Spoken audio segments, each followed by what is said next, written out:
Set. Nayana, sir. ಬಾಡಿನ ಆದಷ್ಟು ಬೇಗ ಪೋಸ್ಟ್ ಮಾರ್ಟಮ್ ಕಳಿಸಿ. Okay sir. ಹಾಗೆ ಏನಾದರೂ ಎವಿಡೆನ್ಸ್ ಸಿಗುತ್ತಾ? Hello, ambulance. ನಿಮ್ಮ ಹೆಸರು? ಮೌನೇಶ್. ಇವರು? ಈಕೆ ನನ್ನ ಹೆಂಡತಿ ಶೈಲಜಾ. ಇದೆಲ್ಲ ಹೇಗಾಯ್ತು, ಏನಾಯ್ತು ಅಂತ ಹೇಳಿ. ರಶ್ಮಿ ಇವ್ರಿಗೊಬ್ಳೆ ತಂಗಿ. ಇವ್ರೂರು ಬಿಜಾಪುರ. ರಶ್ಮಿ ಮತ್ತೆ ನಮ್ಮ ಅತ್ತೆ ಬಿಜಾಪುರಲ್ಲೇ ಇರ್ತಾರೆ. ನಾವು ಮಾತ್ರ ಇಲ್ಲೇ ಸೆಟ್ಲ್ ಆಗಿದ್ದೀವಿ ಸರ್. ಮತ್ತೆ ಇವರು ಇಲ್ಲಿ ಹೇಗೆ ಬಂದರು, ಯಾವಾಗ ಬಂದರು? 2 ದಿನ ಆಯಿತು. ಅವಾಗವಾಗ ನಮ್ಮನ್ನು ನೋಡ್ಕೊಂಡು ಹೋಗೋಣ ಅಂತ ಬರ್ತಿರ್ತಾಳೆ, ಹಾಗೆ ಬಂದ್ಲು. ಕೊಲೆ ನಡೆದಾಗ ನೀವಿಬ್ರು ಎಲ್ಲಿದ್ರಿ? ನನ್ನ ಫ್ರೆಂಡ್ ರಿಸೆಪ್ಷನ್ ಇತ್ತು. ನಾವಿಬ್ರು ಸುಮಾರು 7 ಗಂಟೆಗೆ ಇಲ್ಲಿಂದ ಹೊರಟ್ಬಿಟ್ವಿ. ರಶ್ಮಿ ಒಬ್ಳೇ ಇದ್ಲು ಮನೇಲಿ. ಮತ್ತೆ ನೀವು ವಾಪಸ್ ಬಂದಿದ್ದು ಎಷ್ಟು ಗಂಟೆಗೆ? 11:30 ಆಗಿತ್ತು ರೀ. ನೀವಿಬ್ರು ಮನೆಗೆ ವಾಪಸ್ ಬಂದಾಗ ಡೋರ್ ಲಾಕ್ ಆಗಿತ್ತಾ? ಹೌದು. ಎಷ್ಟು ಬೆಲ್ ಮಾಡಿದ್ರೂ ಬಾಗಿಲು ತೆಗಿಲಿಲ್ಲ. ಮಲಗಿದಾಳೇನೋ ಅಂದ್ಕೊಂಡು ನಮ್ಮ ಹತ್ರ ಇರೋ ಮಾಸ್ಟರ್ ಕೀನ ಯೂಸ್ ಮಾಡಿ ಡೋರ್ ಓಪನ್ ಮಾಡಿ ಒಳಗೆ ಬಂದ್ವಿ. ಬಂದು ನೋಡಿದ್ರೆ ಇವಳು ಹೀಗೆ ಬಿದ್ದಿದ್ಲು. ನಮಗೆ ತುಂಬ ಗಾಬರಿ ಆಯಿತು. ಏನು ಮಾಡಬೇಕು ಅಂತಲೇ ಗೊತ್ತಾಗಲಿಲ್ಲ. ಅದಕ್ಕೆ ದಿಕ್ಕು ತೋಚದೆ ನಿಮಗೆ ಫೋನ್ ಮಾಡಿದ್ವಿ. ಮನೆಗೆ ಬಾಗ್ಲು ಹಾಕಿದೆ, ಒಳಗೆ ಕೊಲೆ ನಡೆದಿದೆ. ಕೊಲೆಗಾರ ಮನೆಯೊಳಗೆ ಹೇಗೆ ಬಂದ, ಹೊರಗೆ ಹೇಗೆ ಹೋದ? ನಿಮ್ಮ ಮನೆ ಕೀ ಬೇರೆ ಯಾರ ಹತ್ರ ಅದು ಇದೆಯಾ? ಇಲ್ರಿ. ಮನೆಗೆ ಬೇರೆ ಎಲ್ಲಾದರೂ ಎಂಟ್ರಿ ಇದೆಯಾ? ಮ್ಯಾಲೊಂದು ಬಾಗ್ಲ ಐತ್ರಿ. Surya, Nayana, sir. Please check. ನಿಮ್ಮ ಮನೆಗೆ ರೆಗ್ಯುಲರ್ ಆಗಿ ಯಾರಾದರೂ ಬರೋರು ಇದ್ದಾರಾ? ಅಂಥವ್ರು ಯಾರೂ ಇಲ್ಲ. ನಿಮ್ಮ ತಂಗಿಗೆ ಬೇರೆ ಇಲ್ಲಿ ಯಾರಾದರೂ ಫ್ರೆಂಡ್ಸ್ ಇದ್ದಾರಾ? ನಂಗೆ ತಿಳಿದಿರೋರಿಗೆ ಯಾರೂ ಇಲ್ಲ.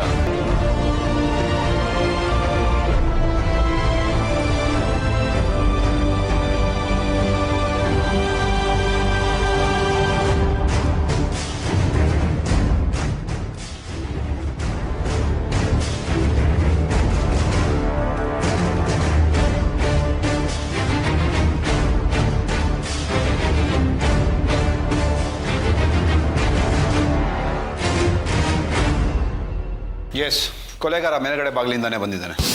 ಬಾಗ್ಲು ಹೊಡ್ಕೊಂಡ್ ಬಂದಿದ್ದಾನ? ಇಲ್ಲ ಸರ್, ಮಾಮೂಲಾಗಿ ಬಾಗಿಲು ತೆರ್ಕೊಂಡೇ ಬಂದಿದ್ದಾನೆ. ಸಾಮಾನ್ಯವಾಗಿ ಮೇಲ್ಗಡೆ ಬಾಗಿಲು ಹಾಕೇ ಇರುತ್ತೆ. ನಾನು ಹೋಗ್ಬೇಕಾದ್ರೂ ಚೆಕ್ ಮಾಡಿದ್ದೀನಿ, ಬೋಲ್ಟ್ ಹಾಕ್ಕೊಂಡಿತ್ತು.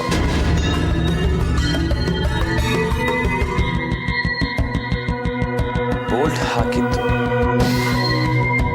ಆದರೂ ಕೊಲೆಗಾರ ಒಳಗೆ ಬಂದಿದ್ದಾನೆ.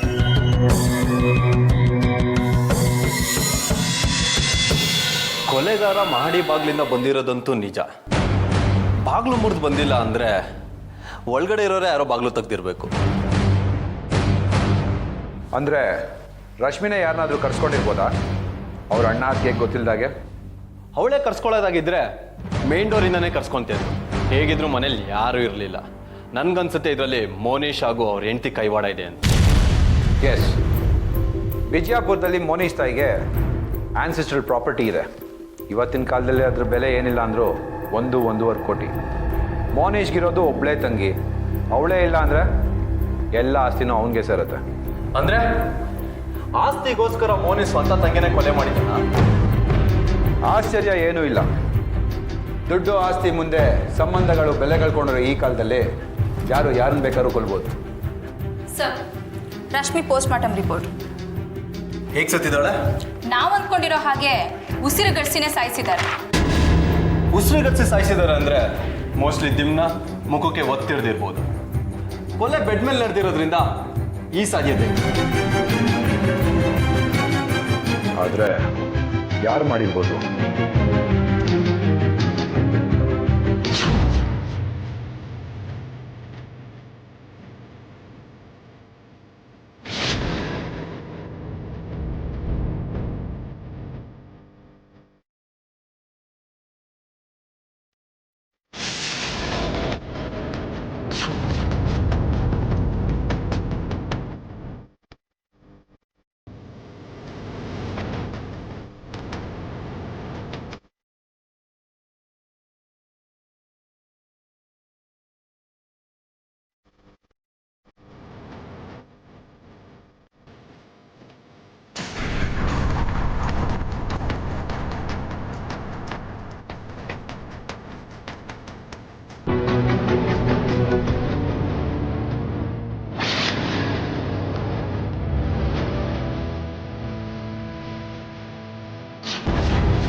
ಆಕೆಗೆ ಬೇರೆಯವ್ರದ್ದೇ ಚಿಂತೆ ರೀ. ಪರಿಚಯ ಇರಬೇಕು ಅಂತ ಏನಿಲ್ಲ, ಕಷ್ಟ ಅಂದ್ರೆ ಸಾಕು ಸಹಾಯಕ್ಕೆ ಹೋಗ್ತಾ ಇದ್ಲು. ನವೋದಯನು NGOದಾಗೆ ಕೆಲಸ ಮಾಡ್ತಾ ಇದ್ಲು. ರಶ್ಮಿಗೆ ಯಾರಾದರೂ ಶತ್ರುಗಳಿದ್ರ ನಿಮಗೆ ಗೊತ್ತಿರೋ ಹಾಗೆ? ಇಲ್ರಿ, ಆಕೆ ಯಾರ ಜೊತೆಗೂ ಜಗಳ ಕಾಯೋ ಹುಡುಗಿ ಅಂತೂ ಅಲ್ಲ. ನಗ್ನಗ್ತಾ ಕೆಲಸ ಮಾಡ್ಕೊಂಡು ಬರ್ತಿದ್ಲು. ನಮ್ಮ ಊರ್ನಾಗಂತೂ ಮಂದಿಗೆ ಆಕೆ ಅಂದ್ರೆ ಭಾರಿ ಇಷ್ಟ ರೀ. ಬೆಂಗಳೂರಲ್ಲಿ ಅವಳ ಒಡನಾಟ ಹೇಗಿತ್ತು?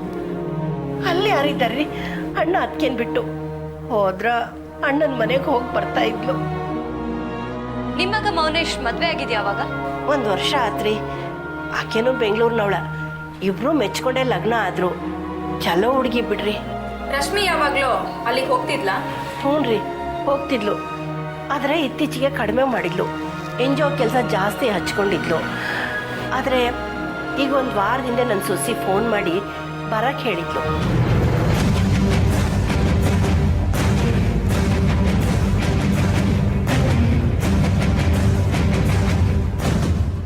ಏನೋ ಶೈಲಜಾ ಫೋನ್ ಮಾಡಿ ಬರೋದಕ್ಕೆ ಹೇಳಿಲ್ಲ? ಹ್ಞೂನ್ರಿ, ತುಂಬ ದಿನ ಆಯ್ತು, ಒಮ್ಮೆ ಬಂದು ಹೋಗು ಅಂತ ತುಂಬ ಬಲವಂತ ಮಾಡಿದ್ಲು ಅಂತ ಹೋದ್ಲು. ಇಲ್ಲಾಂದ್ರೆ ಹೋಗ್ತಿರ್ಲಿಲ್ಲ. ಆದರೆ ಹೇಗಾಗುತ್ತೆ ಅಂತ ಯಾರು ಗೊತ್ತಿತ್ತು.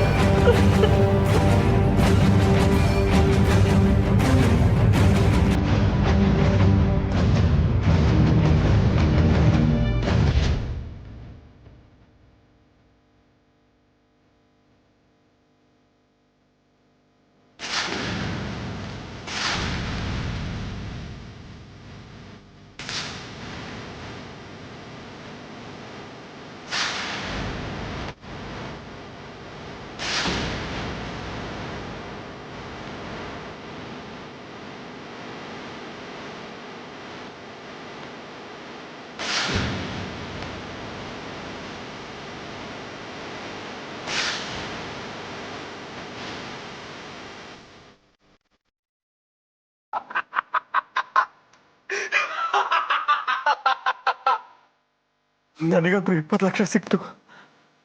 ಯಾರಿಗೆ ಏನಾದರೂ ಮಾಡ್ಕೊಳ್ಳಿ, ನಾನು ಇವತ್ತೇ ಊರು ಬಿಟ್ಟು ಹೋಗ್ತೀನಿ. ಇಲ್ಲಿದ್ರೆ ಅಪಾಯನೇ. ಖಂಡಿತ ಅಪಾಯ. ಆದ್ರೆ ನೀನು ಊರು ಬಿಟ್ಟು ಹೋಗೋದಕ್ಕೆ ಮೊದಲೇ ಅಪಾಯ ಬರುತ್ತೆ ಅನ್ಕೊಂಡಿಲ್ಲಲ್ಲ? ಯಾರು ನೀವು? ಯಾರು ನೀವು? ನಿನ್ನಂತ ಮನೆಗೆ ಇನ್ಯಾರು ಬರಕ್ ಸಾಧ್ಯ? CID ಕರ್ನಾಟಕ. ಏನಿದೆ ಬ್ರೀಫ್ ಕೇಸ್ನಲ್ಲಿ? ಬಟ್ಟೆ ಬಟ್ಟೆ ಬಟ್ಟೆ ಓಪನ್ ಮಾಡು. ಏನಿಲ್ಲ ಮೇಡಮ್, ಬಟ್ಟೆ ಓಪನ್ ಮಾಡ್ತೀಯಲ್ವೋ? ಬೇಡ.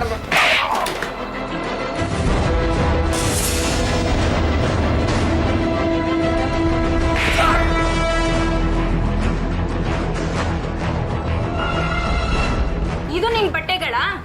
ಎಷ್ಟಿದೆ ಇದ್ರಲ್ಲಿ? 20 ಲಕ್ಷ ಇದೆ. 20 ಲಕ್ಷ ಎಲ್ಲಿಂದ ಬಂತ ಅಷ್ಟೊಂದು ದುಡ್ಡು? ಸರ್, ನಮ್ಮ ಫ್ರೆಂಡ್ ಹತ್ರ ಫೈನಾನ್ಸ್ ಕೇಳಿದೆ ಸರ್. 20 ಲಕ್ಷ, ಅದು ಫ್ರೆಂಡಿಂದ ಫೈನಾನ್ಸು. ನಿಜ ಹೇಳ್ತಾ ಇಲ್ಲ? ಸಾಯಿಸ್ಬಿಡಿ ಸರ್, ನನಗೆ ನಾನು ನಿಜ ಹೇಳ್ಬಿಡ್ತೀನಿ ಸರ್, ಬಿಟ್ಬಿಡಿ ಸರ್, ಸಾಯಿಸ್ಬಿಡಿ ಸರ್. ಮನೀಶ್ಗೂ ನಿಮ್ಗೆ ಏನ್ ಸಂಬಂಧ? ಸರ್, ಅವ್ರು ನನ್ನ ಭಾವ ಆಗ್ಬೇಕು. ನಾನು ಶೈಲಜಾ ತಮ್ಮ. ಶೈಲಜಾ ತಮ್ಮ? ಹೇಳೋ, ಎಲ್ಲ ಡೀಟೇಲ್ ಆಗಿ ಹೇಳೋ. ಹೇಳ್ತೀನಿ ಸರ್, ಎಲ್ಲ ನಿಜ ಹೇಳ್ಬಿಡ್ತೀನಿ. ನಾನೊಂದು ದಿವಸ ನಮ್ಮ ಅಕ್ಕ ಹತ್ರ ದುಡ್ಡು ಕೇಳಕ್ ಹೋದಾಗ ದುಡ್ಡು ಯಾಕೋ ಬೇಕು ನಿಂಗೆ ಅಷ್ಟೊಂದು ದುಡ್ಡು? ನನಗೂ ಕೊಟ್ಟು ಸಾಕಾಗಿ ಹೋಗಿದೆ. ನಿಮ್ಮ ಭಾವಂಗೆ ಏನಾದರೂ ಗೊತ್ತಾದ್ರೆ ನನ್ನ ಮನೆಯಿಂದ ಆಚೆಗೊಡಿಸ್ತಾರಷ್ಟೇ. ನೀನು ನನಗೆ ಲಕ್ಷ ಗಟ್ಟಲೆ ಕೊಡ್ತಾ ಇದೀಯಾ? ಏನೋ 1-2 ಸಾವಿರ ಖರ್ಚಿಗೆ ಕೇಳಿದ್ರೆ ನಿಂಗೆ ಕೊಡ್ಲಿಲ್ಲ ಅಂದ್ರೆ ನಾನು ಮನೆ ಬಿಟ್ಟು ಹೋಗ್ತೀನಿ. ಅಕ್ಕ, ನಾನು ನಿಜವಾಗ್ಲೂ ಹೋಗ್ತಾ ಇದ್ದೀನಿ. ನಾನು ಮತ್ತೆ ಬರಲ್ಲ ನೋಡು ಅಕ್ಕ.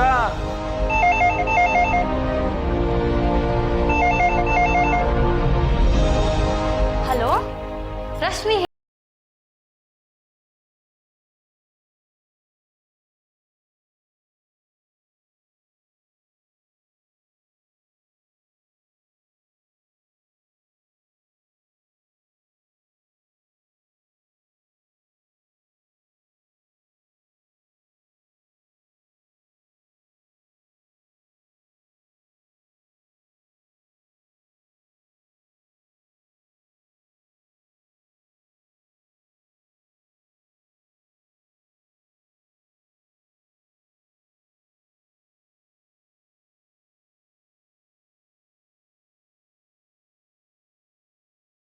ಏನ್ರಿ ಅದಕ್ಕೆ ಅಣ್ಣಂಗೆ ತಿಳಿಸಿ ಆಸ್ತಿ ಭಾಗ ಮಾಡೋಣ ಅಂತ.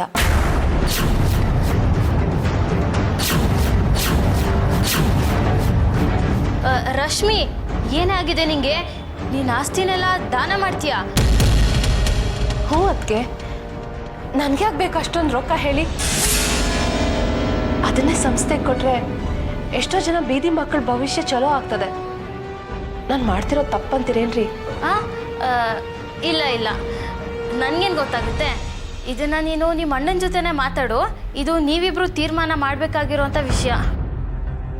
ಆತ್ಬಿಡ್ರಿ, ಹಂಗೆ ಮಾಡ್ತೇನೆ. ನೀವು ಆರಾಮಲ್ಲೇನ್ರಿ? ಹಾಂ ಹಾಂ ಸರಿ, ಇಡ್ತೀನಿ ರೀ. ಹಾಂ.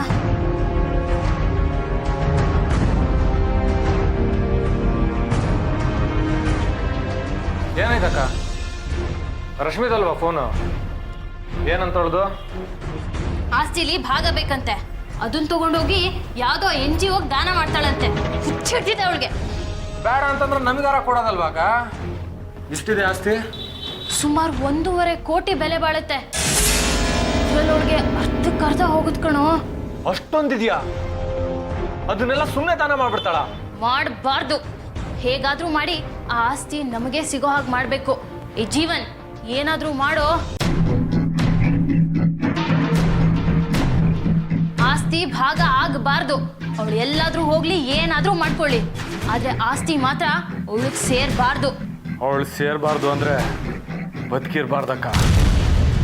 ನೋಡು, ನೀನೇನ್ ಮಾಡ್ತೀಯೋ ಮಾಡು. ನಿನಗೆ 10 ಅಲ್ಲ 20 ಲಕ್ಷ ರೂಪಾಯಿ ಕೊಡ್ತೀನಿ. ಒಟ್ನಲ್ಲಿ ಆ ಆಸ್ತಿ ನಮ್ದಾಗ್ಬೇಕು. ಇಷ್ಟು ಹೇಳ್ದೆಲ್ಲಕ್ಕ, ಅಷ್ಟೇ ಸಾಕು ನನಗೆ. ನೀನು ಅವಳಿಗೆ ಬರೀ ಬೆಂಗಳೂರಿಗೆ ಬರಂಗೆ ಮಾಡು.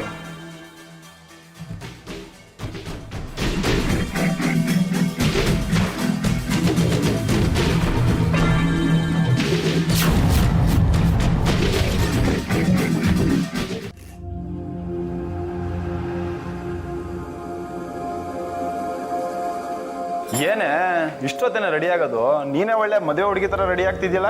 ರೀ ಸಾಕು, ಸುಮ್ಮನೆ ಇರ್ರಿ. ಹೋಗ್ತಿರೋದು ನನ್ನ ಫ್ರೆಂಡ್ ಮದುವೆಗೆ. ಅದೆಲ್ಲ ಇರಲಿ ಬಿಡು.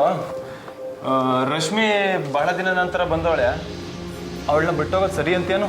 ಮತ್ತೆ ಕರೀರಿ ಅವಳನ್ನು. ರಶ್ಮಿ, ಇಲ್ಲ ಅದಕ್ಕೆ ನೀವು ಹೋಗಿ ಬನ್ನಿ ಅಣ್ಣ, ನಾನು ಮನೆಗೆ ಇರ್ತೀನಿ. ಅಣ್ಣ, ನನ್ನ ಬಗ್ಗೆ ಚಿಂತೆ ಬೇಡ, ನೀವು ಹೋಗ್ಬಲ್ಲ. ಯಾಕೆ ರಶ್ಮಿ, ನೀನು ನಮ್ಮ ಜೊತೆ ಬಂದಿದ್ರೆ ಚೆನ್ನಾಗಿರ್ತಿತ್ತು. ಹೋಗಿ ಬರೋಣ ಬಾರೆ. ಹೌದು ಮತ್ತ ಒಬ್ಬಾಕಿ ಏನು ಮಾಡ್ತಿ ಮನೆಯಾಗಿ? ನಾವು ಬರೋದು ಭಾಳ ತಡೆ ಆಗ್ತೈತಿ. ಬಾ ಹೋಗಿ ಬರವ. ತಡ ಆದ್ರೂ ಪರವಾಗಿಲ್ಲ ಅಣ್ಣ, ನೀವು ಹೋಗಿ ಬನ್ನಿ, ನಾ ಆರಾಮಾಗಿ ಮಲಗಿರ್ತೀನಿ. ಕೀ ಇದೆ ಅಲ್ಲ ನಿಮ್ಮ ಹತ್ರ? ಕೀ ಇದೆ, ಆದರೂ ಬಿಡ್ರಿ, ಅವಳನ್ನ ಯಾಕೆ ಫೋರ್ಸ್ ಮಾಡ್ತೀರಾ? ಜರ್ನಿ ಮಾಡಿ ಸುಸ್ತಾಗಿರ್ತಾಳೆ ಪಾಪ. ನೀನು ರೆಸ್ಟ್ ತಗೋ ರಶ್ಮಿ. ನಾನು ಅಡುಗೆ ಮಾಡಿಟ್ಟಿದ್ದೀನಿ, ಹಸ್ವಾದಾಗ ಹಾಕೊಂಡು ಊಟ ಮಾಡಿಬಿಡು. ಸರಿ ಅದಕ್ಕೆ ನೀವು ಹೋಗಿ ಬನ್ನಿ. ಹೋಗ್ಬಾ ಅಣ್ಣ. ಸರಿ ಜೋಪಾನ.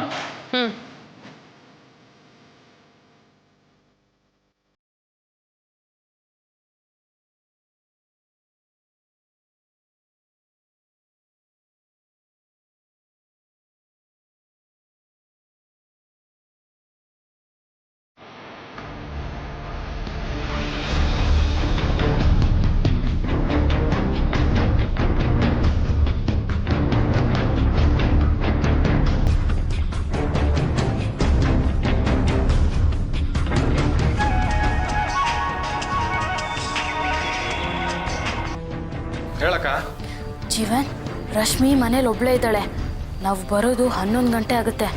ಅಷ್ಟರಲ್ಲಿ ನೀನು ಕೆಲಸ ಮುಗಿಸ್ಬಿಡು. ಮಾಡಿ ಮೇಲಿನ ಡೋರ್ ಹಾಕಿಲ್ಲ, ಹುಷಾರು. ಆಯ್ತು ಬಿಡಕ್ಕ, ನೀನು ಏನು ಟೆನ್ಷನ್ ತಗೋಬೇಡ. ನೀನು ಬರೋ ಅಷ್ಟರಲ್ಲೇ ಎಲ್ಲ ಕೆಲಸನ ಸಲೀಸಾಗಿ ಮುಗ್ದಿರುತ್ತೆ. ಬಂದೆ ರೀ.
ಕೊಲೆ ಮಾಡ್ಬೇಕು ಅಂತ ಅನ್ಕೊಂಡಲ್ಲಿ ಹೋಗಿದ್ದೇನೋ ನಿಜ, ಆದ್ರೆ ರಶ್ಮಿ ಅಷ್ಟರಲ್ಲೇ ಸತ್ತೋಗಿದ್ಲು.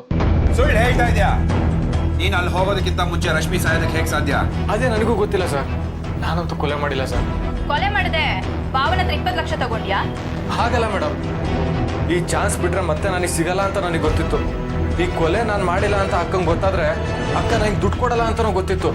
ಅದಕ್ಕೆ ರಶ್ಮಿ ಕೊಲೆ ನಾನೇ ಮಾಡಿದ್ದು ಅಂತ ಅಕ್ಕಂಗೆ ಹೇಳಿದೆ. ಆದ್ರೂ ಅವಳು ದುಡ್ಡು ಕೊಡಲಿಲ್ಲ. ಅದೇ ಸಿಟ್ಟಿಗೆ ಹೋಗಿ ಭಾವನಿಗೆ ಹೋಗಿ ಹೇಳಿದ್ ನಾನು. ಅಂದ್ರೆ ತಂಗಿನ ಕೊಲೆ ಮಾಡಿ ಆಸ್ತಿ ಹೊಡಿಬೇಕು ಅಂತ ಮೌನೇಶ್ ಕೂಡ ಯೋಚನೆ ಮಾಡಿದ್ನಾ? ಇಲ್ಲ ಸರ್, ಆದ್ರೆ ನಾನು ಹಾಗೆ ಎದುರಿಸ್ದೆ. ಕೊಲೆ ಮಾಡೋದಕ್ಕೆ ನೀವಿಬ್ರೆ ನನಗೆ ಹೇಳಿದ್ದು ಅಂತ ನಾನು ಪೊಲೀಸ್ ಹತ್ರ ಒಪ್ಕೋತೀನಿ ಅಂದೆ. ನಾನು ಬಾಯಿ ಮುಚ್ಕೊಂಡಿರ್ಬೇಕು ಅಂದ್ರೆ 20 ಲಕ್ಷ ಕೊಡಬೇಕು ಅಂದೆ. ಇಂಥ ಕೆಲಸ ಮಾಡಿದ್ಕೆ ನಮ್ಮ ಭಾವ ನಮ್ಮ ಅಕ್ಕಂಗೆ ಸಿಕ್ಕಾಪಟ್ಟೆ ಬೈದ್ರು. ಆದ್ರೆ ಇನ್ ಏನಾದ್ರೂ ಮಾಡಿದ್ರೆ ಅವರು ಸಿಕ್ಕಾಕೋತಾರೆ ಅಂತ 20 ಲಕ್ಷ ಕೊಟ್ರು. ನೀನ್ ಕೊಲೆ ಮಾಡಿಲ್ಲ ಅಂದ್ರೂ ನಿಂಗೆ ಶಿಕ್ಷೆ ತಪ್ಪಿದ್ದಲ್ಲ. ನೀನಲ್ಲಿ ಹೋದಾಗ ಯಾರಾದ್ರೂ ಅನುಮಾನಾಸ್ಪದವಾಗಿ ಓಡಾಡ್ತಿದ್ರ? ಇಲ್ಲ ಯಾವ್ದಾದ್ರು ಗಾಡಿ ನಿಂತಿದ್ದ? ಇಲ್ಲ ಮೇಡಮ್, ನಾನು ಸರಿಯಾಗಿ ನೋಡೋಕ್ಕಾಗಲಿಲ್ಲ, ಹೆದರ್ಕೊಂಡು ಓಡ್ ಬಂದ್ಬಿಟ್ಟೆ.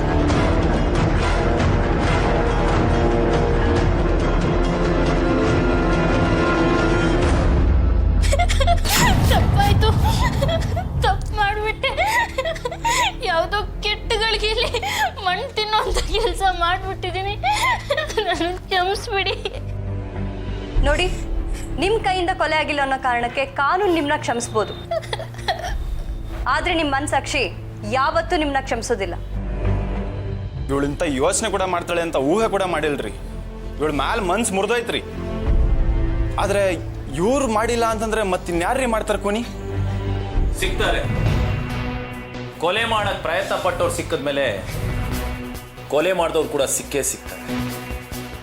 ಆದ್ರೆ ನಮ್ಗಿದಕ್ಕೆ ನಿಮ್ಮ ಸಹಾಯ ಬೇಕು. ಹೇಳಿ, ಈ ಕೊಲೆ ಪ್ರಕರಣ ಸುತ್ತಮುತ್ತ ಅನುಮಾನ ಹುಟ್ಟಿಸುವಂತ ವಿಷಯಗಳೇನಾದ್ರು ನಡೆದಿದ್ರೆ ದಯವಿಟ್ಟು ನಮ್ಗೆ ಹೇಳಿ. ಆ ಥರ ಅನುಮಾನ ಪಡೋಂಥದ್ದೇನು ಇಲ್ರಿ. ಹಾಂ, ಅವತ್ತು ರಿಸೆಪ್ಷನ್ಗೆ ಹೋಗ್ತಾ ದಾರಿಯಲ್ಲಿ ನಾನು ರಶ್ಮಿ ಫೋನ್ಗೆ ತುಂಬ ಸತಿ ಟ್ರೈ ಮಾಡಿದೆ. ಲೈನ್ ಬ್ಯುಸಿ ಅಂತಾನೆ ಬರ್ತಿತ್ತು. ಅಷ್ಟೊತ್ತು ಅವಳು ಯಾರ ಜೊತೆ ಮಾತಾಡ್ತಿದ್ಲೋ ನನಗೆ ಗೊತ್ತಿಲ್ಲ. ರಶ್ಮಿ ಯಾರ ಜೊತೆನಾದ್ರು ತುಂಬಾ ಹೊತ್ತು ಮಾತಾಡೋದ್ರ ಬಗ್ಗೆ ನಿನ್ಗೇನಾದ್ರೂ ಅನುಮಾನ ಇದೆಯಾ? ಈ ಸತಿಯಿಂದ ಬಂದಾಗ ನನಗೆ ಸ್ವಲ್ಪ ಹಾಗೆ ಅನ್ನಿಸ್ತು.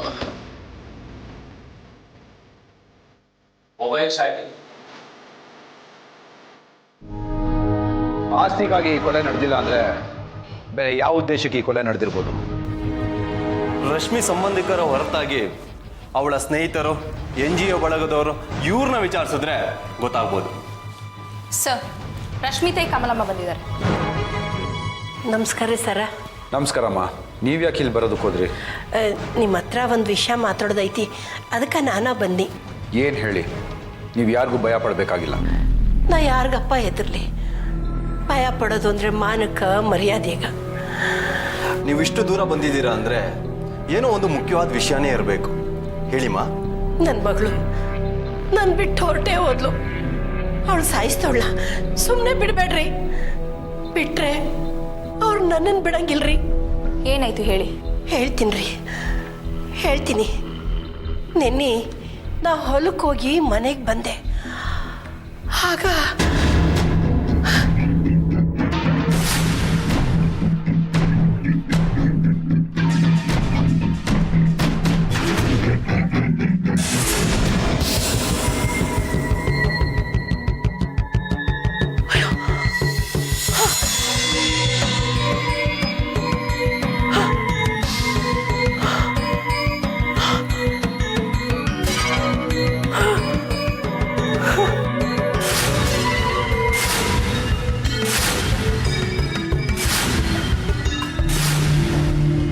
ಗೊತ್ತಿಲ್ರಿ, ಇಡೀ ಮನೆ ಹುಡುಕಾಡಿದಾರ.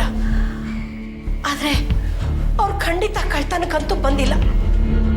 ಬಹುಶಃ ಮನೆಗೆ ಬಂದವರು ಕೊಲೆಗಾರ ಅಥವಾ ಕಡೆಯವರಾಗಿರ್ತಾರೆ. ಒಂದು ಯಾವುದೋ ಮುಖ್ಯವಾದ ದಾಖಲೆನ ಹುಡ್ಕೊಂಡ್ ಬಂದಿರ್ತಾರೆ ಅಥವಾ ಯಾವುದೋ ಸಾಕ್ಷಿ ನಾಶ ಮಾಡೋದಕ್ಕೆ ಬಂದಿರ್ತಾರೆ. ಅಂಥ ವಸ್ತು ಯಾವುದಾದ್ರೂ ಇರೋದು ಗೊತ್ತಾ ನಿಮಗೆ? ನಂಗೇನು ತಿಳಿಯಣಿಲ್ಲ ರೀ.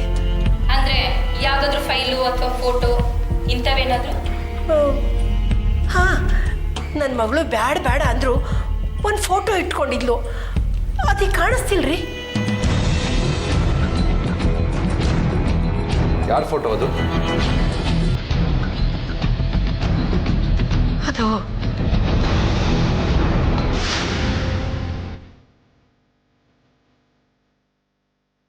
ರಶ್ಮಿ ರಶ್ಮಿ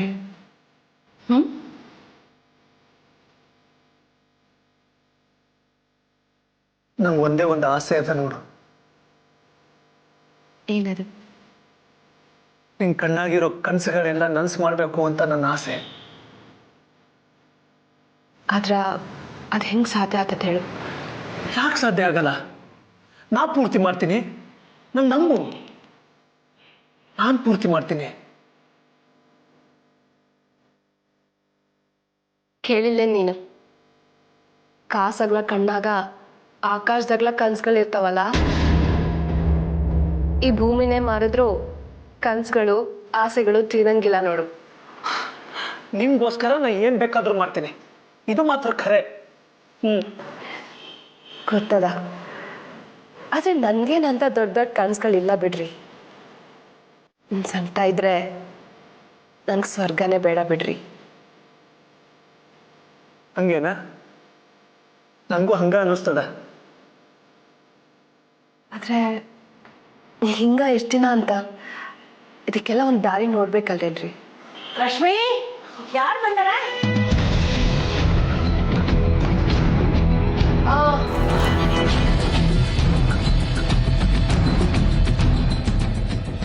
ಅವ ಮನೋಹರ್ ಸರ್ ಬಂದಾರ. ಅವರಿ ನಮಸ್ಕಾರ ರೀ.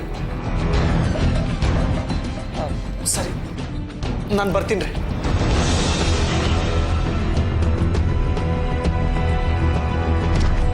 ರಶ್ಮಿ, ಏನಿದೆಲ್ಲ?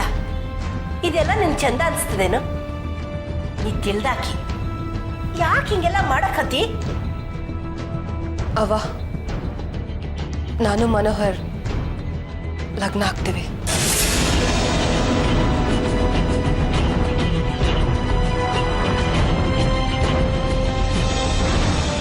ಅಂದ್ರೆ ರಶ್ಮಿನ ಮನೋಹರ್ ಮದ್ವೆ ಆಗ್ತೀನಿ ಅಂತ ಹೇಳಿದ್ನಾ? ಏನೋ ತಿಳಿದ್ರಿ, ಆದರೆ ನನ್ನ ಮಗಳು ಮಾತ್ರ ಅವನ ಲಗ್ನ ಆಗ್ತೀನಿ ಅಂತ ಹೇಳ್ತಿದ್ಲು. ಆ ಮನೋಹರ್ ಬಗ್ಗೆ ಏನು ಗೊತ್ತು ನಿಮಗೆ? ನಂಗೆ ಅವನ ಬಗ್ಗೆ ಬಹಳ ಏನೂ ಗೊತ್ತಿಲ್ಲರಿ. ಆದರೆ ನನ್ನ ಮಗಳು ಹೇಳ್ತಿದ್ಲು, ಅವನು ಎಂಜೋದಾಗೆ ಅಧ್ಯಕ್ಷ ಅದಾನಂತ. ಅವನ ಜೋಡಿ ಕೆಲಸ ಮಾಡ್ತಾ ಮಾಡ್ತಾ ನನ್ನ ಮಗಳು ಅವನ್ನ ಭಾಳ ಹಚ್ಕೊಂಡಿದ್ಲು ರೀ. ಅವನ ಫೋಟೋ ಏನಾದರೂ ಇದೆಯಾ ನಿಮ್ಮ ಹತ್ರ? ಹಾಂ, ಎದಕ್ಕಾರ ಬೇಕಾಗ್ತದಂತ ಒಂದು ಫೋಟೋ ತೆಗ್ದಿಟ್ಟೀನಿ ರೀ.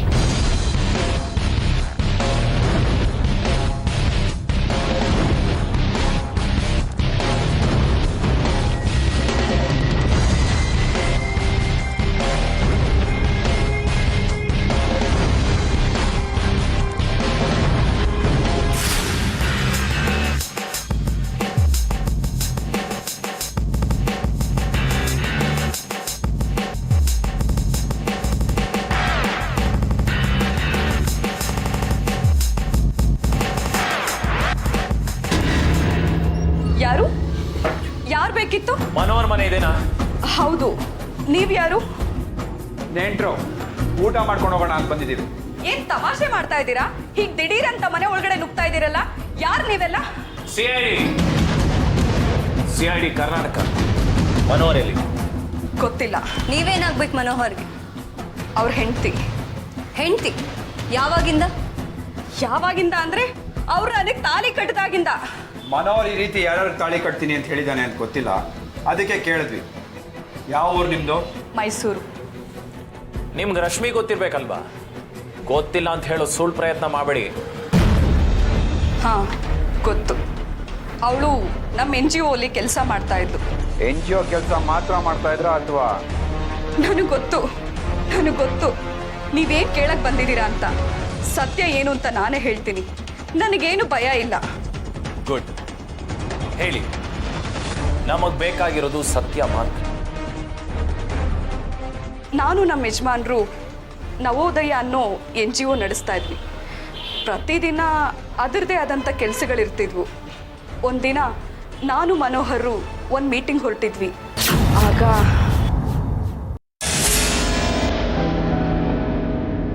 ಮನೋ, ರೆಡಿನಾ?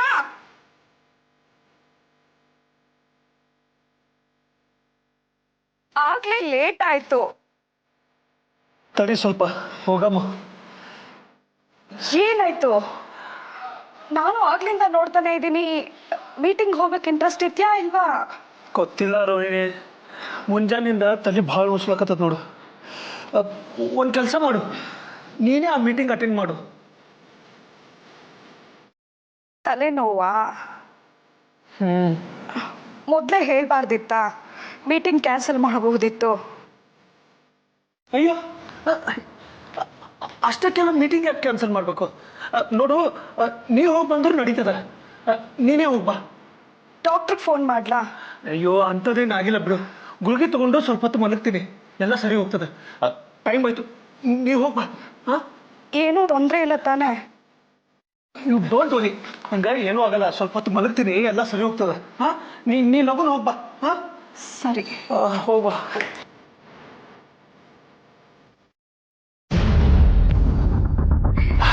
ಅಪ್ಪ, ಇವ್ರು ಯಾಕೆ ಇನ್ನೂ ಬಂದಿಲ್ಲ?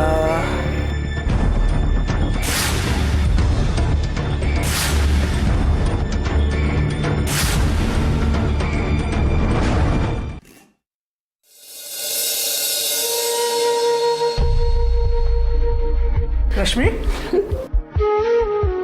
ಇಷ್ಟಾಗಿ ತಡ ಮಾಡ್ತೀನಿ? ನಿನ್ನ ಹೆಂಡತಿ ಹೋಗ್ಬೇಕಲ್ಲಪ್ಪ? ಅಯ್ಯೋ, ಅವ್ಳಿಗೆ ಕಳ್ಸೋಗೋಸ್ಕರ ಎಷ್ಟೆಲ್ಲ ನಾಟಕ ಮಾಡ್ಬೇಕಾಯ್ತು ಗೊತ್ತಾ? ತಲೆ ನೋವು, ಮೈ ನೋವು, ಅದು ಇದು ಅಂತ ಹೇಳಿ ಕಳಿಸ್ದೆ. ಜಲ್ದಿ ಬರಂಗಿಲ್ಲ ತಾನೆ? ಈಗ ಏನಿದ್ರು ಸಂಜೆಗೆ ಬರ್ತಾಳೆ. ಅಪ್ಪ, ಹಂಗಂದ್ರೆ ಇವತ್ತು ನಿನ್ನ ಜೊತೆ ನಾನು ನೆಮ್ಮದಿಯಿಂದ ಇರ್ಬೋದು. ಬಾ, ನಿನ್ನ ಜೊತೆಗೆ ಭಾಳ ಮಾತಾಡೋದು. ಬಾ, ಭಾಳ ಮಾತಾಡೋದಿದೆ. ಏನು ಹೇಳ್ತೀನಿ? ಬಾ, ಏನು ಹೇಳ? ನೀನು ಹೇಳ್ತೀನಿ, ನೀನು ಕೂತ್ಕೋ ಫಸ್ಟ್.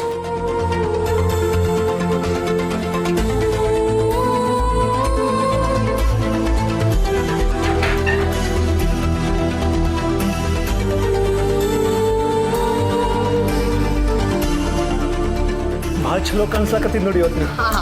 ನಾನು ಯಾವತ್ತಿದು ಚಲೋ ಕಾಣ್ತೀನಿ.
ತೆಗೀರಿ ರೋಹಿಣಿ, ತೆಗೀರಿ ರೋಹಿಣಿ, ತೆಗೀರಿ.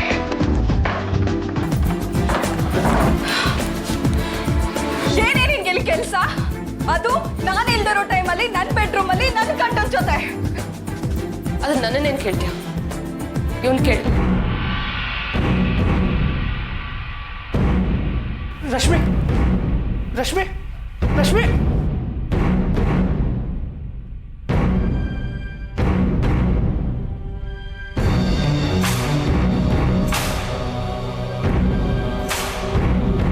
ಅವಳು ಸರಿಯಾಗಿ ಹೇಳಿದಾಳೆ. ಅವಳಿಗೇನು ಕೆಲಸ ನಮ್ಮ ಮನೇಲಿ?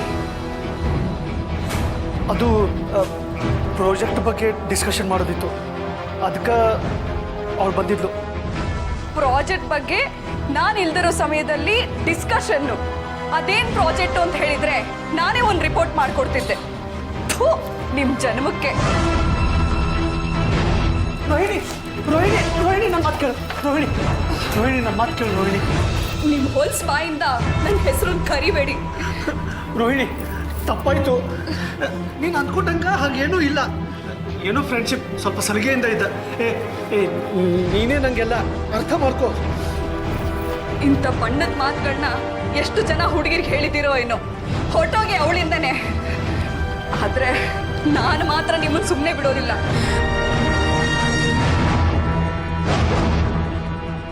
ರೋಹಿಣಿ ರೋಹಿಣಿ ರೋಹಿಣಿ ತಪ್ಪಾಯ್ತು ರೋಹಿಣಿ. ರೋಹಿಣಿ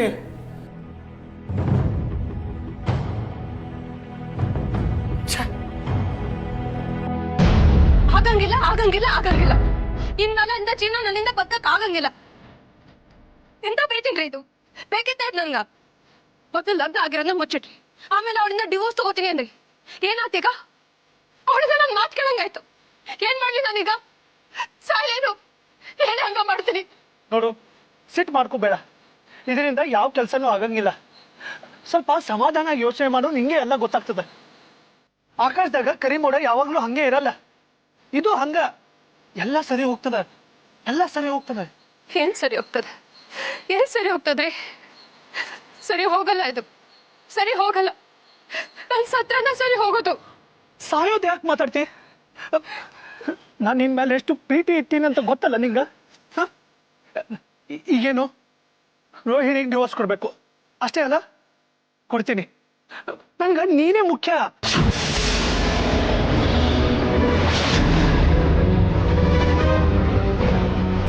ಖರೆ ಹೇಳ್ತೀರೇನ್ರಿ? ನಮ್ಲ ನಿಮ್ಮ ಮಾತನ್ನ ನಮ್ಗೆ ಮತ್ತೆ ಸೋತ್ರ ಶಕ್ತಿ ಉಳ್ದಿಲ್ಲ ನನ್ಗೆ. ನಂಗೆ ನಂಬು, ನನ್ನ ಮಾತು ನಂಬು. ರೋಹಿಣಿಗೆ ಡಿವೋರ್ಸ್ ಕೊಟ್ಟೆ ಕೊಡ್ತೀನಿ.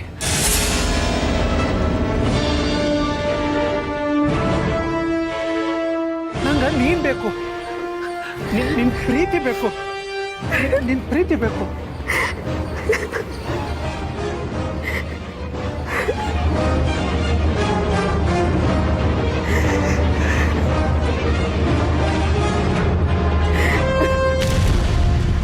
ರೋಹಿಣಿ,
ಆಗ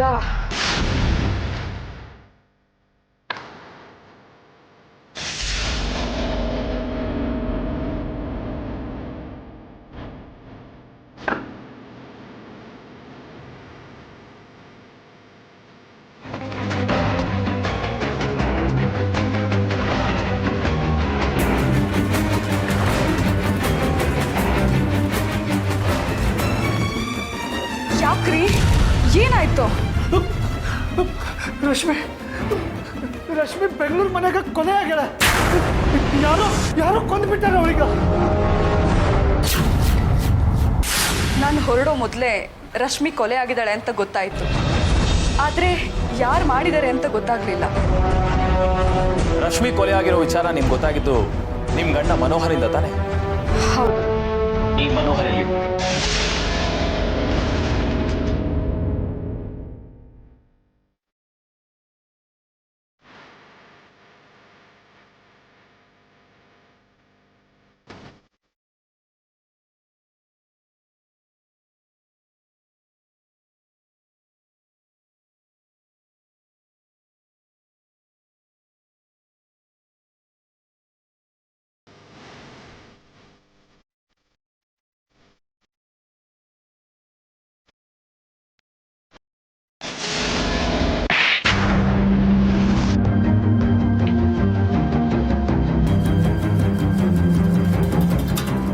ಹೆಣ್ಣು ಅಂದ್ರೆ ನಿಂಗ್ ಬೇಕಾದಾಗ ಬಳಸ್ಕೊಂಡು ಬೇಡ ಅಂತ ಬಿಸಾಡೋಕೆ ಟಿಶ್ಯೂ ಪೇಪರ್ ಅನ್ಕೊಂಡ್ಯಾ?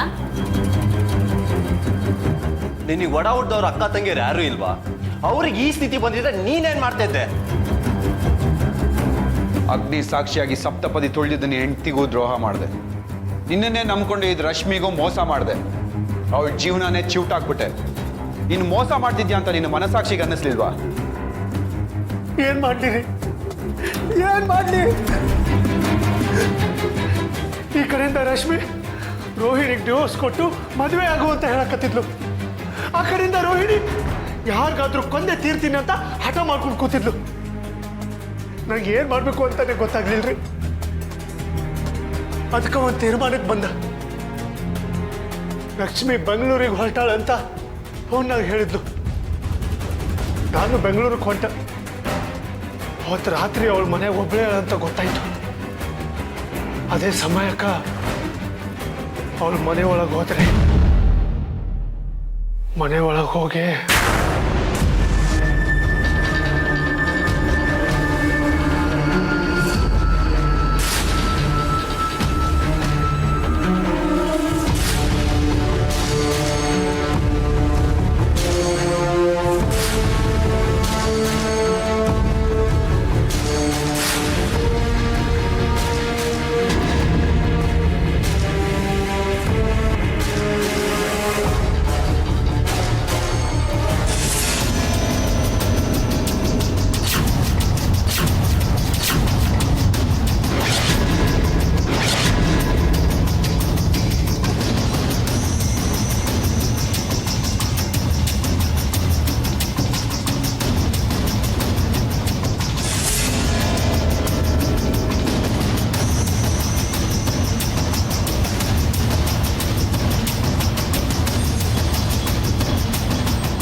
ರಶ್ಮಿ ಕೊಂದ್ರನ್ನ ನಂಗೆ ನೆಮ್ಮದಿ ಸಿಗ್ತದ ಅನ್ನಿಸ್ತು. ಇಲ್ಲ ಅಂದಿದ್ರ ಆ ರೋಹಿಣಿ 3 ಜನರ ಬದುಕು ಹಾಳು ಮಾಡಿಬಿಡ್ತಿದ್ಲು. ನಂಗೆ ಏನ್ ಮಾಡ್ಬೇಕು ಅಂತಾನೆ ಗೊತ್ತಾಗ್ಲಿಲ್ಲ. ಬೇರೆ ದಾರಿನೇ ಇರಲಿಲ್ಲ. ತಪ್ಪಾಡ್ಬಿಟ್ಟೆ ನಾನು. ತಪ್ಪಾಡ್ಬಿಟ್ರಿ ನಾನು. ನೀನ್ ಬೇರೆ ದಾರಿ ಇಲ್ಲ ಅಂದ್ಕೊಂಡೆ, ಆದ್ರೆ ಇದಕ್ಕೆಲ್ಲ ಮೂಲ ಕಾರಣ ನೀನೇ. ಹೆಂಡತಿ ಜೊತೆಲಿರುವಾಗಲೇ ರಶ್ಮಿ ಜೊತೆ ಅಕ್ರಮ ಸಂಬಂಧ ಬೆಳೆಸ್ದೆ. ಆಗ ನಿನ್ಗೆ ಹೀಗೆಲ್ಲ ಆಗುತ್ತೆ ಅಂತ ಗೊತ್ತಾಗ್ಲಿಲ್ಲ ಅಲ್ವಾ? ಜೈಲಿನಲ್ಲಿ ಮುದ್ದೆ ಮುರಿತಾ ನಿಧಾನವಾಗಿ ಯೋಚನೆ ಮಾಡು, ಆಗ ಗೊತ್ತಾಗತ್ತೆ.